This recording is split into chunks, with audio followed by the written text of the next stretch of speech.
Bom, olha só, o Natal é sinônimo de presente, correto? Também está longe de ser, né? Só isso, a gente não pode pensar só no consumismo, né? Só comprar presente, aquela coisa, né? Só valores, mercadorias. Natal não é isso, na É, o que é verdade. imposto pelo comércio, né? Exatamente, está longe de ser consumo. Até o fim do ano, o Conexão RS vai mostrar algumas iniciativas de quem faz a diferença neste final de ano. Roda a vinheta.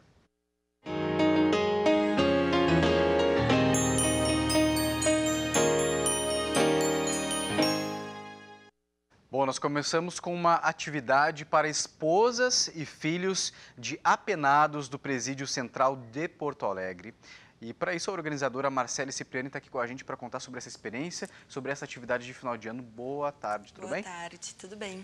Seja Bom, bem-vinda. Marcele, a Muito gente obrigada. fica imaginando, né, como é que é a realidade, porque muitas pessoas não sabem, né, o presídio é uma coisa que as pessoas às vezes querem se afastar, e com isso também a informação não chega, né? A mídia não entra lá para mostrar a verdadeira realidade dos apenados.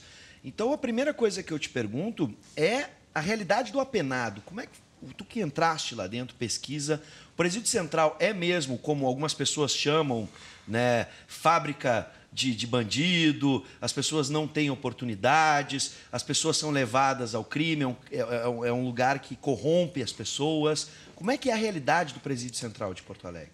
Olha, eu acho que só sobre essa pergunta a gente precisaria de uns 500 programas, assim, para debater, né? É uma pergunta bastante complexa, porque a gente está lidando com um local que, como tu mesmo colocou, ele está no centro de Porto Alegre, né? Ali perto de grandes avenidas, mas que é completamente invisibilizado pela população. Que não conhece, não tem acesso ao que ocorre ali dentro, mas também a gente está falando de um lugar que é constituído por redes diferentes de relações e de ocorrências, né? Então, a gente está falando do presídio estrutura física, do presídio que está sujeito para melhorar ou não de financiamento público, do presídio encabeçado pelos funcionários e das coisas que eles estão tentando fazer lá dentro, né? Ou dos apenados e da maneira como eles se organizam em cada uma das suas galerias. Então, é uma questão muito complexa para a gente resumir, assim, eu tenho medo de cair num simplismo, né? De falar. Mas, por exemplo, assim, a realidade é diferente, é muito diferente, as relações de poder lá dentro são diferentes de como a gente imagina. Por exemplo, o pessoal da SUSEP, algumas pessoas dizem que eles, em determinado momento, eles não têm poder lá dentro e há uma organização dos presos, uma espécie de regimento ou lei que eles constroem lá dentro. Sim, isso acontece? Na verdade, o SUSEP não administra o Presídio Central desde a década de 90, né? Sim. Desde 1995. Na verdade, é a Brigada Militar que administra o Presídio Central.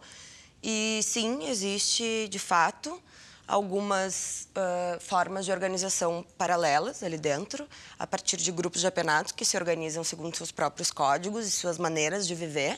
Então, eu diria que isso é verdade, mas que também não é uma questão absolutamente fora do controle da Brigada Militar. Eu acho que é uma maneira, um acordo mais ou menos tácito de administração compartilhada, para evitar os níveis de violência internos, né? Sim. Para diminuir o número de assassinatos e homicídios que ocorriam dentro do presídio e que, de um tempo para cá, de fato, não ocorreram mais. Isso só no Presídio Central, desculpa a ignorância, da Brigada Militar. Isso foi a partir o meu diretor estava lembrando aqui, no caso do Melara. A partir do caso Melara, a Brigada assumiu. Isso. Era, teoricamente, por 6 meses, no máximo, acabaram ficando até agora. Marcele, como surgiu essa oportunidade de realizar esse evento que acaba favorecendo não só quem está lá dentro, né, mas as pessoas que eu acho que, na minha opinião, mais sofrem com a prisão, que são os filhos? Como surgiu a oportunidade? Na verdade, eu venho aqui falar, mas tem toda uma equipe enorme de pessoas, né, do Presídio Central que está trabalhando para fazer isso ser possível. O diretor, Marcelo Gai, foi um dos grandes entusiastas dessa iniciativa, como também foi da Festa do Dia das Crianças. Existem outros policiais que estão se envolvendo muito nisso. E a oportunidade surgiu, eu entrei como pesquisadora no Presídio Central, acabei conhecendo muitas pessoas e percebendo que existia uma abertura de uns tempos para cá cá, de muitos funcionários do Presídio Central fazendo inúmeras atividades no sentido de conceder vivências mais dignas, sejam para os apenados, seja para os seus familiares, assim. Então, não é só essa festa de Natal, outras tantas parcerias e promoções de atividades foram feitas, né, a partir de um tempo, do início desse ano, que foi quando eu comecei a me aproximar, e essa é só mais uma dessas iniciativas, assim, encabeçada por essa equipe que é bastante solidária e atenta a essas questões. Bom, mais uma vez eu te peço desculpa pela ignorância, mas realmente é um universo que eu confesso, eu não tenho uma proximidade muito grande com pessoas que, por exemplo, frequentaram, né, o Presídio Central ou famílias que tinham alguma relação. Então, o desconhecimento da minha parte é grande, mas pela pesquisa que a gente fez, a gente fica imaginando que a situação é difícil do apenado, mas talvez tão difícil quanto, por mais que vivam em liberdade, são desses familiares que acabam tendo que frequentar, né, nos horários de visita. Tem diferença, por exemplo, quando a gente pensa no Dia das Crianças, para crianças carentes, quando a gente pensa no Natal para essas crianças que precisam, entre a criança carente e aquela criança que é carente e é filha de apenado? Tem diferença? Tem preconceito aí, por exemplo? Eu acho que a gente sempre tem que atentar a todos os marcadores sociais que colocam as pessoas numa situação de vulnerabilidade. Então, quando a gente está falando de filhos de apenados, a gente está falando de filhos de pessoas que já são invisibilizados, que se tornam mais invisibilizados por serem filhos, né? A pena não deveria passar para os familiares, mas acaba passando. A gente está falando de uma sociedade que é profundamente preconceituosa e cria estereótipos e estigmas sociais em cima de apenados e dos seus familiares, inclusive agindo com muito preconceito com crianças que nada têm a ver com os delitos cometidos por seus pais. A gente fala de filhos e filhas e esposas e ex-companheiras que também são, em sua grande parte, jovens, pobres, muitas negras. Então, a gente está falando de uma situação e de pessoas que estão acumulando inúmeras violências e formas de vulnerabilidade e que, para além disso, ainda são, muitas vezes, culpabilizadas pela sociedade, que tem uma intolerância muito grande com qualquer indivíduo que esteja cumprindo pena de privação de liberdade, como se ele tivesse que cumprir mais do que a sua própria pena, que já está sendo cumprida, e acabam transpondo isso para sujeitos que não têm absolutamente nada a ver com isso e que só acabam sendo mais marginalizados, esquecidos e invisibilizados.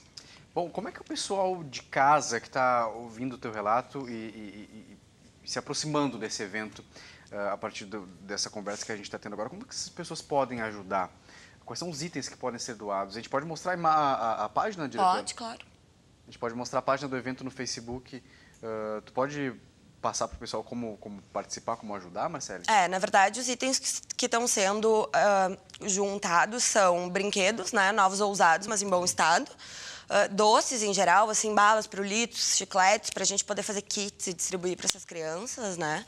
Porque é muito difícil, são mais de 1000 crianças, né? É muito difícil a gente conseguir atingir um nível de uma quantidade de brinquedos que vá contemplar todas. Então, pelo menos, a gente gostaria de fazer uma iniciativa que dê algum tipo de atenção e carinho para essas crianças, mesmo que de forma mais humilde, a partir de um kit de doces e balas.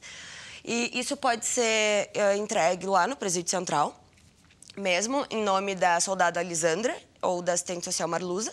Também tem meu telefone nessa página, caso seja necessário ligar, né, para que eu busque os brinquedos. E, enfim, as pessoas podem também ajudar compartilhando essa atividade, caso não possam ajudar com contribuições materiais, né?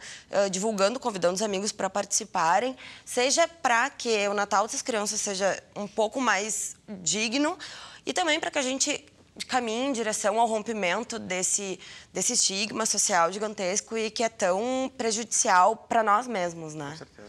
Marcele, até que dia a gente pode doar os brinquedos e o evento? Que dia vai acontecer? Até o dia 21, que é uma segunda-feira, porque o evento vai estar nos dias 22 e 23. Então, até a segunda... Sem ser a próxima segunda Isso. outra. Isso. A gente tem ainda um tempinho, né, para quem quiser se mobilizar. Bacana. Tem também caixas de coleta no DCE, da PUC e no SAJU da URGS, né, ali na João Pessoa. Então, existem inúmeros locais, não falta vontade de pessoas que querem ajudar e buscando e tentando, né, articular esse trânsito. Só falta um pouco de reflexão para as pessoas tentarem largar a mão dos seus preconceitos que acabam estruturando uma sociedade intolerante e que vai contra ela mesma, né? Porque acaba voltando contra nós, a criação do ódio, da intolerância, né? Então... Bom, eu quero mais uma vez agradecer a tua disponibilidade de estar aqui com a gente, parabenizar pela iniciativa. Muito obrigada. Mais uma vez me desculpar, porque às vezes a gente não tem noção realmente do que acontece no Presídio Central e em outros. Vamos combinar que não é só o Presídio Central. Claro. Se a gente for lembrar da situação da segurança pública e do sistema prisional do Rio Grande do Sul, né, a crise é muito grande e a gente tem que... Não pode, digamos assim, virar as costas. Muitos violam né? os direitos humanos. Como bem lembrou a Marcele, né? Isso tem relação direta com a gente no nosso dia a dia. Eu acho que a gente tem que, se eu puder dar um recado final, acho que a gente tem que tentar ir um pouco além da paixão, no sentido de emoção, e analisar políticas públicas de segurança e pensar um pouco mais racionalmente. Atualmente, a gente tem uma população carcerária gigantesca, isso tem apenas funcionado para gerar mais violência e mais exclusão. Então, meu pedido, assim, também para um Natal mais humano e mais igualitário seria que as pessoas tentassem abrir um pouco mão dessas opiniões pré-concebidas e tentassem pensar que para trás do apenado também existe um ser humano e que essa criminalização massiva, ela só acaba reproduzindo violência e desigualdades sociais. Não está funcionando. Eu posso te ajudar, pelo menos com um número que nós passamos ontem. A Brigada Militar realizou 101 prisões só... 1.000 prisões. 101.000 prisões. Nossa. Só nesse 2015, né? Neste ano de 2015. Então, a gente tem que entender que o sistema, ele precisa não ser só tecnicamente avaliado, mas ele precisa de emoção do lado humano também, da gente exatamente. lembrar das pessoas, Isso sim, né? com Não são certeza. apenados, são seres humanos. Exatamente. Obrigado, viu? Obrigada a vocês. Parabéns. Seja bem-vinda sempre.